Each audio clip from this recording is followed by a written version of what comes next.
আলহামদুলিল্লাহি ওয়া কাফা ওয়া সালামুন আলা ইবাদিহিল্লাযীনা ইসতাফা আম্মা বা'দ ফাআউযু বিল্লাহি মিনাশ শাইতানির রাজীম বিসমিল্লাহির রহমানির রহিম লাকাদ কানা লাকুম ফি রাসূলিল্লাহি উসওয়াতুন হাসানাহ সাদাকাল্লাহুল মাওলানাল আযীম। সম্মানিত উপস্থিতি, কোনো ভূমিকা নাই, আমি অল্প দুটো কথা বলবো। এক নম্বর কথা হচ্ছে, রাসূল সাল্লাল্লাহু আলাইহি সাল্লাম যে জামানায় উনি জন্মগ্রহণ করেছিলেন সেই জামানাকে বলা হয় আইয়ামে জাহিলিয়া, ঠিক কিনা?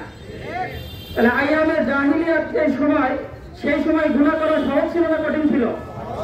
সহজ ছিল না?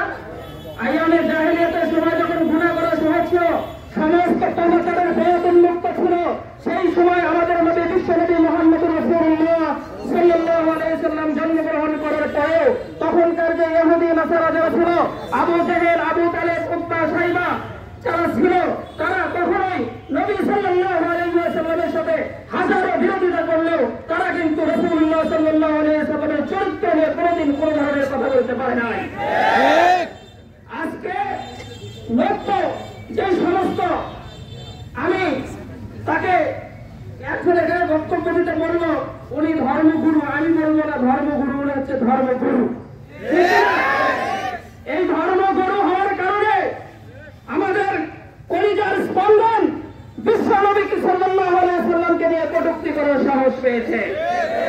শুধু ভারতবর্ষ নয়, আমরা দেখেছি ম্যাক্রোর বিরুদ্ধে আমরা এরকম বিক্ষোভ করেছি, এরপরে শ্যামবাসীদের বিরুদ্ধে আমরা বিক্ষোভ করেছি, কেউ আজকে ভারতের এই রামগিরির বিপক্ষে আমরা বিক্ষোভ করছি, কেউ কোনোদিন আমাদের কথায় কর্ণপাত করে নাই, করেছে? করে নাই। আমরা বলতে চাই, আপনারা যদি কর্ণপাত না করেন, আমরা সারা পৃথিবীতে 150 কোটি মুসলমান, আমরা কিন্তু আর বেশি দিন চুপ করে দেখবো না।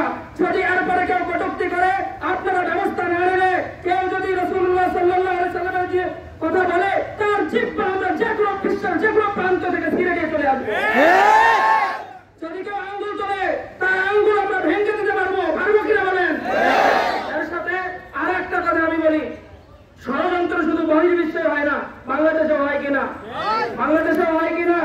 বাংলাদেশে আমরা দেখেছি এই 24-এর গণ আন্দোলনের সময় একজন সাংবাদিক, যার নাম মঞ্জুর আল মাতিন, তিনি এই গণ আন্দোলনে ব্যাপক ভূমিকা রেখেছেন, আমরা তাকে হৃদয় স্থান দিয়েছিলাম। কিন্তু এলজিবিটিকিউ এর নামে সমকামিতাকে যদি প্রমোট করার চিন্তা করা হয়, তাকে আমরা যেরকম অন্তরে স্থান দিয়েছি, আবার তাকে আমরা আস্থা করে নিক্ষেপ করতেও কোনো দ্বিধাবোধ করবো না।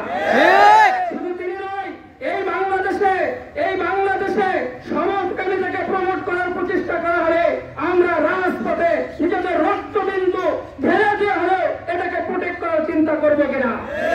ইনশাআল্লাহ আমাদের জীবন থাকতে বাংলাদেশেও ইসলাম বিরোধী কোন ষড়যন্ত্র আমরা করতে দেব না ইনশাআল্লাহ।